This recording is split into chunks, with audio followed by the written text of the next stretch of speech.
all a mind game. Like, if you tell yourself you can do it, you can do it. If you tell yourself this is hard, this sucks, you're gonna struggle during basic training.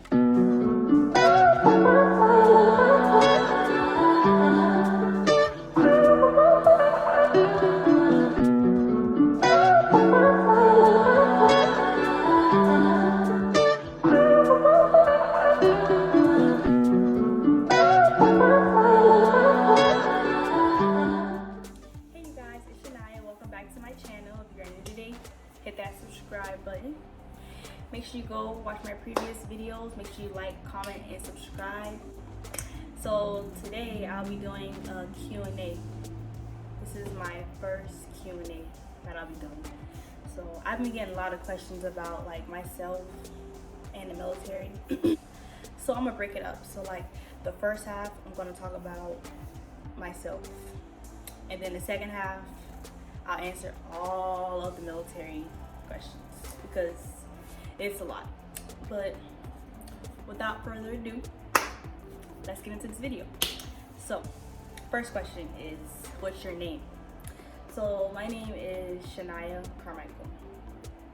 I know a lot of you refer me as Carmichael for my military videos. My first name is Shania. How old are you? So I am 19 years old. I know I look very young. Well, I am young, but I'm 19 years old. When is your birthday? My birthday is November 6th. I'm a Scorpio. Y'all. We the best. We the best. What are you majoring in at school? So I'm majoring in exercise science. So my career goal is to become an occupational therapist. Why I chose that career is because I love helping people. I'm probably going to work with kids with being an occupational therapist, so that's my career goal. And I need my master's, so I'm going to be in school for quite a while. But I can do it. Will you ever have kids? Yes, I will have kids. Kids is not my priority right now. School is my priority, the military is my priority. Kids will come after I get my degree, after I find a husband, after I do all of that. No kids for me right now. No. I'm a chill person. My personality is great. I just love helping people. So like if you ever need advice, my direct message on Instagram is always open. Like I will help you for real. Let's get into the military questions now. So, first question is, after you graduated, did you feel any different? I would say that physically, I did feel different. I was more fit. My body is toned, especially since I'm in college now and I go to like weight classes like twice a week, and we work out before practice, so I'm fit, y'all. I'm fit. But mentally, I feel like I was different. I felt different mentally because my mind, I just looked at life way different, and I always put God first before anything. I'm a very spiritual person. So, and I feel like basic training made me that way, to be more spiritual, because things happen. Someone just died like a month ago at Fort Jackson during the Forge. Who knows? I don't even know how he died, but it was just sad. Like, it's crazy. Like, y'all gotta remember, y'all gotta keep God first, because life is crazy. Life is real crazy. Do you feel more stable? Yes, I feel more stable. This guy, he's in my class, and we were playing like a get to know you game in my class, and like the way he just told me how he just knew I was in the military. He said the way you carry yourself, the way your like posture is, the way you talk, the way you walk, just everything. Like he said, I just know that you're in the military. So when he said that, I was just looking like, dang. Cause that's not the first person that said something to me. Like people around campus, they'd be like, oh, you're in the military, or you're in the military, or in the military. Like, yes, I'm in the military. When you left, were you financially stable? Yes, I was financially stable. Before I left to join basic training, I had 2 jobs.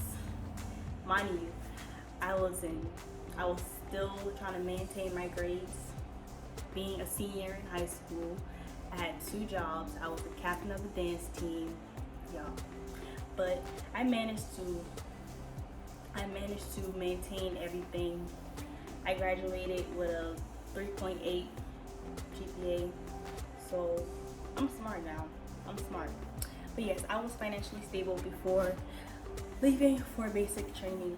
Is the practice test harder than the real test?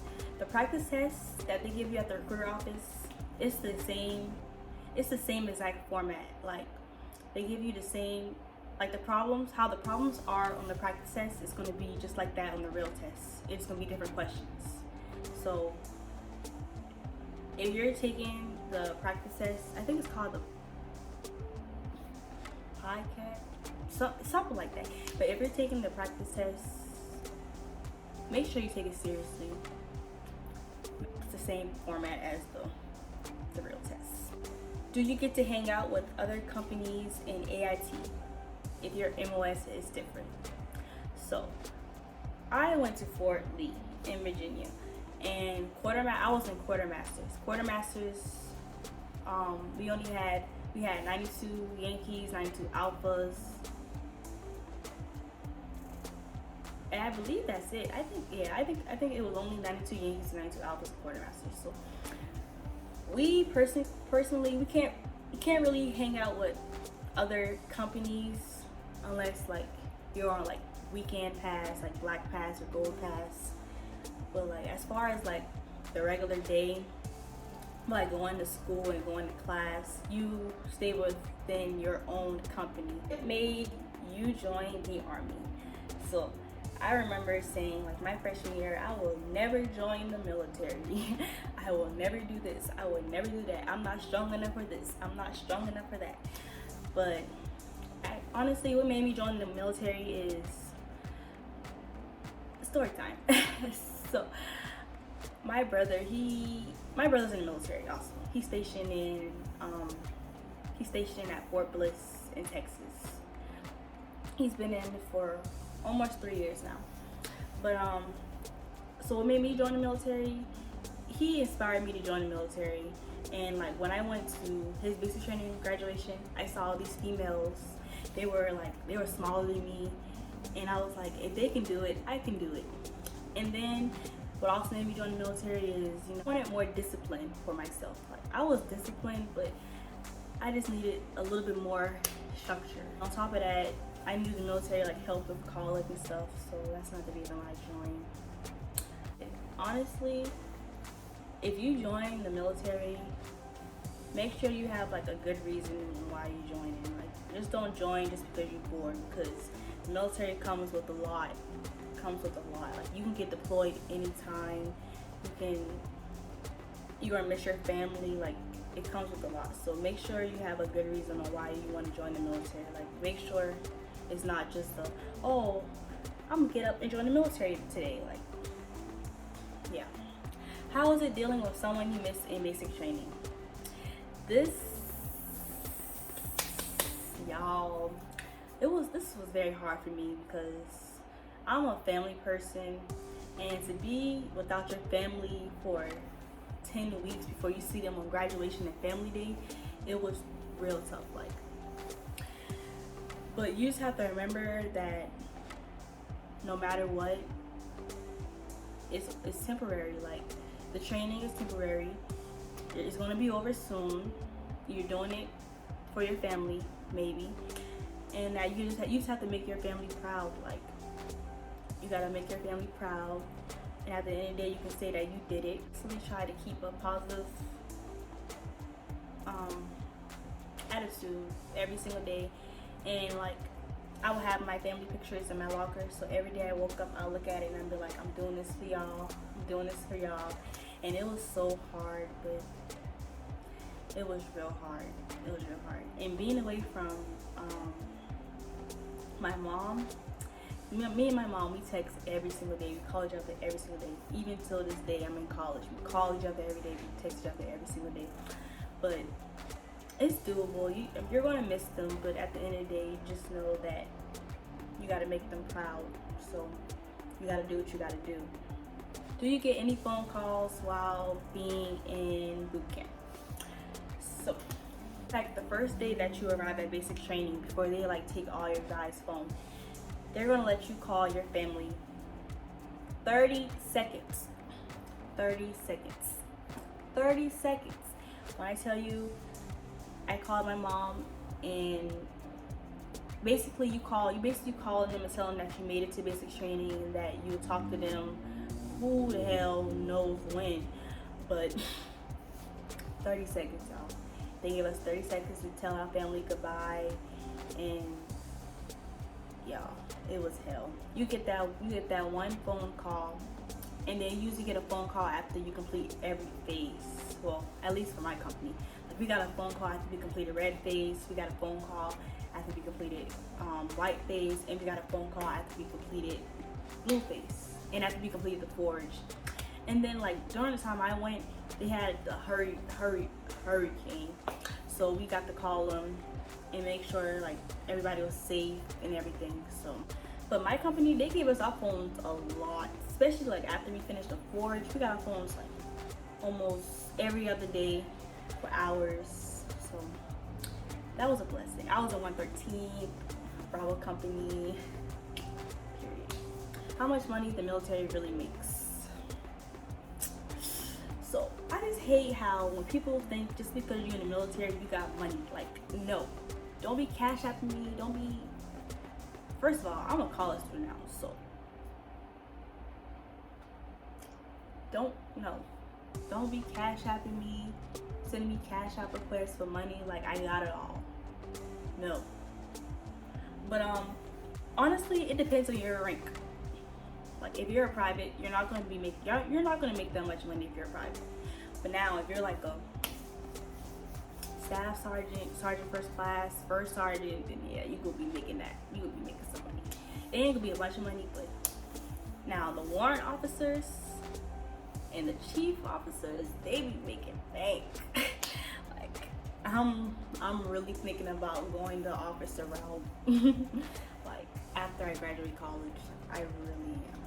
Depends like what's your rank and what's your grade. Do another military video with your friends from previous videos. Honestly, if we all link up again, yes, I will do another military video. I know for sure that me and Williams, we will be linking up again soon. I don't know when, but it's gonna be soon because I miss my girl. But yes, and we will make another video, of course. It was a typical day in BCT. First of all, basic training was long hours. The good thing about basic training is they had to give y'all at least 7 hours of sleep. So we used to be in bed by like 8:30. We ain't had to wake up till like 5 o'clock in the morning. So that was the good thing about basic training. Now AIT, oh yeah, that was a whole different story. But I'm going to explain a typical day in the AIT after I explain the typical day in basic training. So, boom. Usually we wake up at 5 o'clock. Formation be at 5:30 outside. First formation is at 5:30. So then we say the Soldier's Creed, we say all of that. We get accountability for everybody. Then boom, 6 o'clock came, well 06. We had PT. We had PT from 06 to 07. They will usually give us like 15 minutes to change from our PT flows to our OCPs. So next formation, 07:30 or 07:15. So then we usually walk to chow.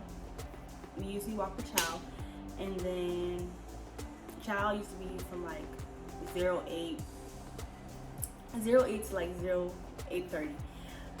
But now they don't give y'all a whole 30 minutes to eat. They make y'all get up within damn 5 minutes. But so y'all make sure y'all know how to eat fast. Make sure y'all know how to eat fast. Make sure y'all know how to drink liquids fast.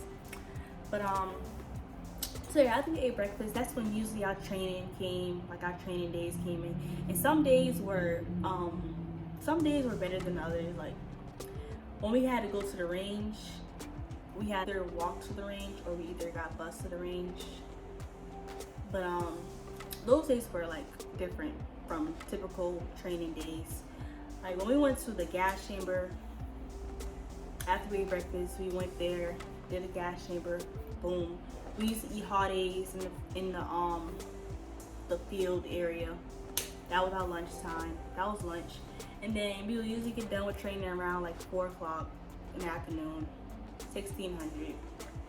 Then we go back and then we get ready for dinner chow. Dinner chow usually be at 1700, which is 5 o'clock. And then after dinner chow, they had this thing called drill sergeant time. Drill sergeant time was until like, it was like drill sergeant time was usually from like 1800 to 1900, which is 6 to 7. And then after drill sergeant time, our personal time is from 1900 to 2000. So within that time, you take your showers, you write your letters, you do everything. So I usually, during my personal time, I just read the Bible. I took my little shower until total line. So total line is when it's like everybody, they get on this line around the bay. And total line was usually at 2000, which is at 8 o'clock. So total line, that's the last formation, and drill sergeant would come in there, get accountability of every person, say what he or she got to say, and then it's lights out, and you know it just repeats. It repeats. But Sundays were like a little bit more lenient. Like wake up was usually around like 06 on Sundays, I think. And then like breakfast, you go to breakfast, and then you go to church. And usually if you don't go to church, you gotta do bay maintenance. I used to go to sleep. I used to be knocked out on that ground, have my little cover, it's weird. But yeah, you do bay maintenance, and then you go to lunch, you go to dinner, total line. After you get used to the schedule and basic training, it gets like you'll be good. You'll get used to it. Typical day in AIT. Now AIT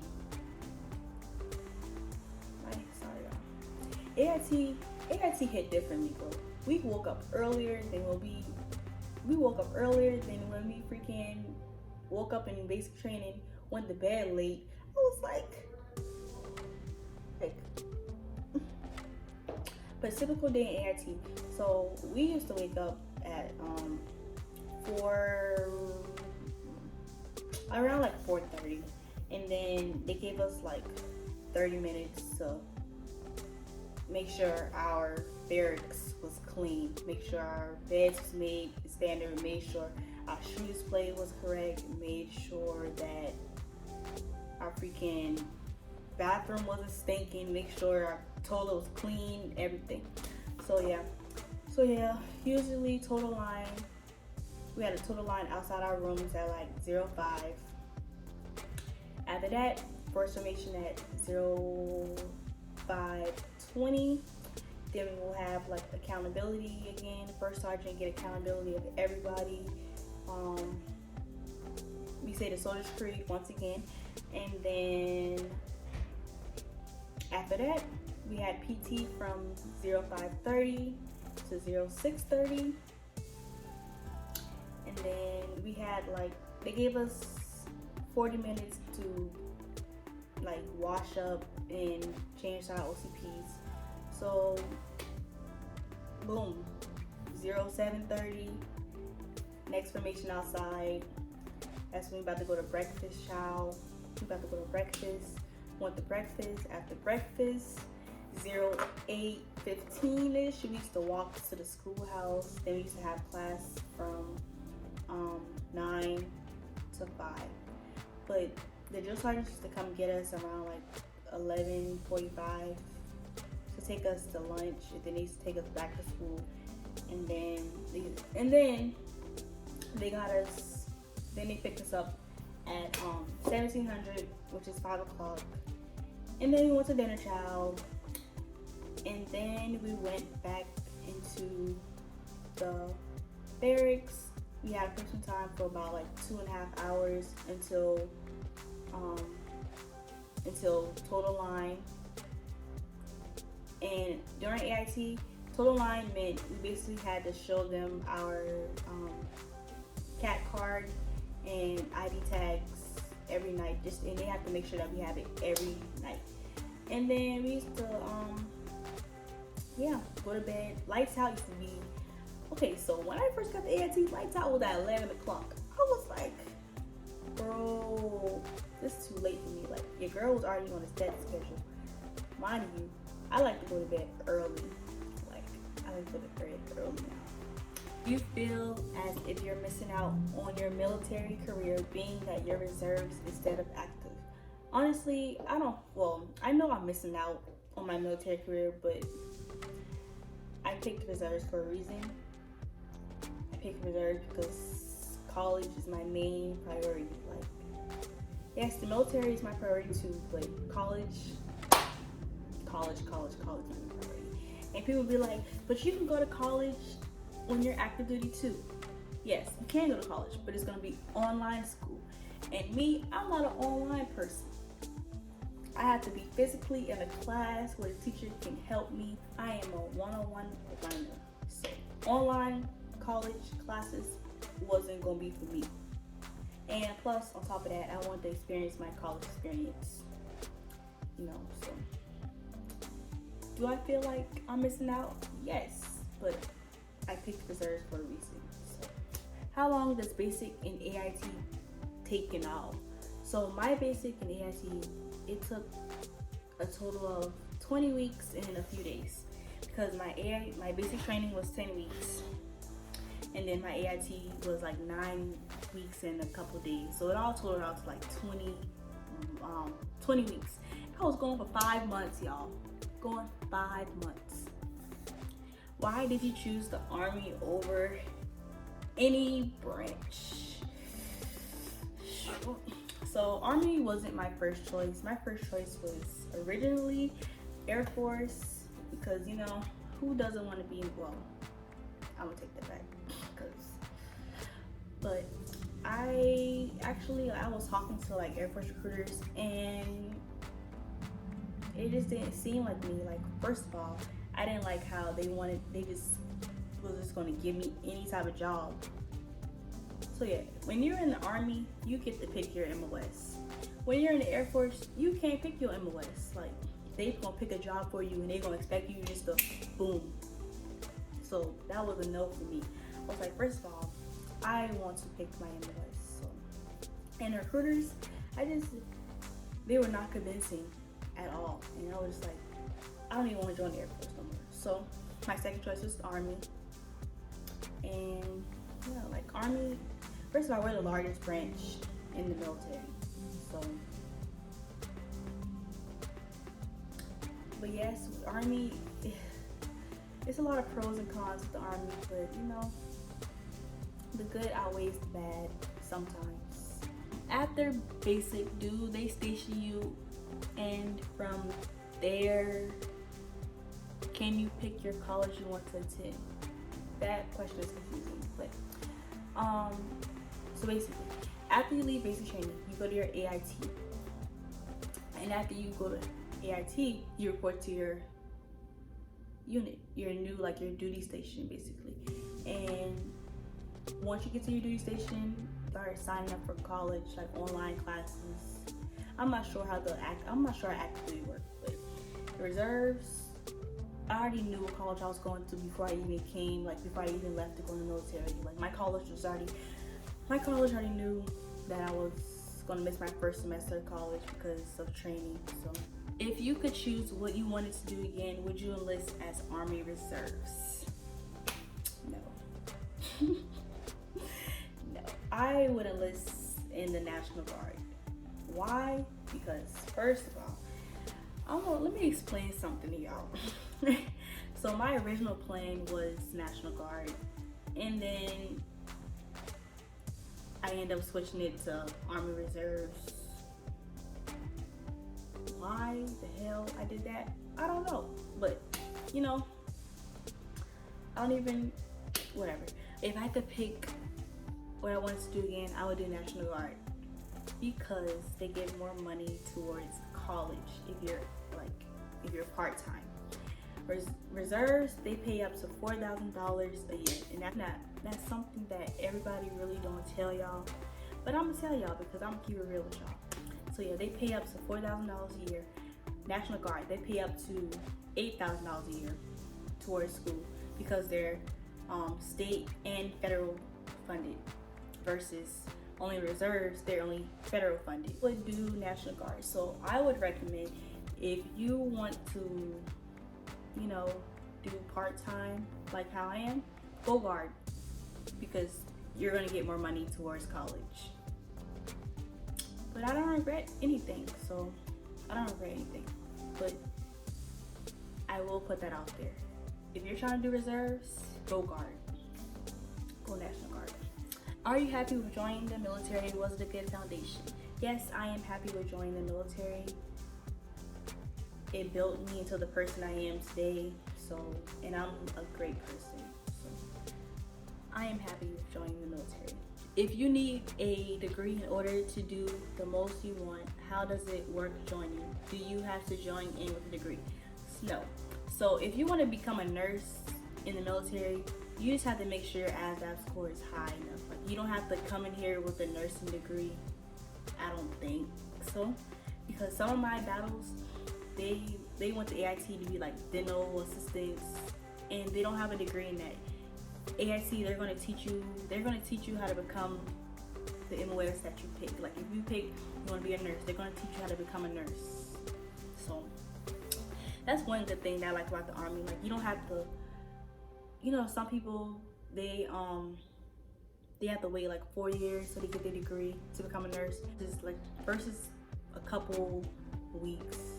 But nursing, they AIT probably like 40 something weeks. But I mean, it's worth it. Like, you don't have to do the whole 4 years at a regular college. I think ROTC will help if you want to join the military. Yes, ROTC will help, but you have to do the whole 4 years if you're in high school. But yes, it will help because you will come in as a PV2 instead of a PV1. The military with females, do y'all get treated differently? Personally, I didn't get treated differently. Like, basic training, my drill sergeant used to be like, just because y'all females, that don't mean I'm gonna treat y'all different. Like, y'all gonna help pick up this heavy shit too. Like, y'all gonna help do all of this. Like, just because you're a female,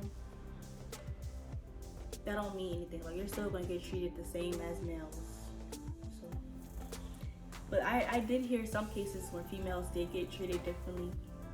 But in my case, I never got treated differently. So on top of that, I'm at a unit with mainly males, and they treat me just the same. How long are you planning on being in the military? So I still have 7 more years, and it just depends like how these 7 years go. If my 7 years are good, I'm gonna do the whole 20 years. And if my 7 years are bad, I'm just gonna get out. But it just depends how these next 7 years go. Hardest thing about basic training. The hardest thing about basic training for me was my mind would always take over. Like, during the PT test, when we had the running part, I'll always tell my mind will always be wandering in my head like, I can't do this. I'm tired. Your mind is telling you that you can't do something, you're not going to do it. So I really had to like my last PT test, like the PT test that like really count. When I said my mind was fighting. I kept telling my mind, like, I can do this, I can do this. Keep running, you're not tired, you're not tired. Basic training is all a mind game. Like, if you tell yourself you can do it, you can do it. If you tell yourself this is hard, this sucks, you're gonna struggle during basic training. So you just have to remember that basic training is all a mind game. Mind over matter. All a mind game. Like, and then towards the forge, like, I just had to keep a positive attitude. Like, I'll always tell myself, don't give up, don't give up. This is the last thing you have to do. This is the last thing you have to do. You got it, you got it, you got it. So just make sure you keep a positive mindset in training. Like, yes, it's gonna be days where it's hard and now you just want to give up, but just remember that pain is temporary and that it's temporary. Like, training is not gonna last. It's not gonna last all your life. Yeah, it sucks, but you got it. You got it. Last question is, are you scared of getting deployed? I was scared, but then I realized that God wouldn't give you anything that you can't handle. So that being said, I'm not scared of being deployed. If I get deployed, I'm just gonna put it all in God's hand, because once again, I'm a spiritual person. But that's all for today. I hope you guys enjoyed my video. Make sure you comment and like and subscribe, of course. And I just want to thank y'all for you guys' support. I'm at 3,000 subscribers, so my YouTube channel is growing, but it wouldn't be growing without you guys. So yes, I just want to thank y'all so much, and make sure you like, comment, and subscribe, and share my video, and go watch my previous videos. And I'll see you on the next video.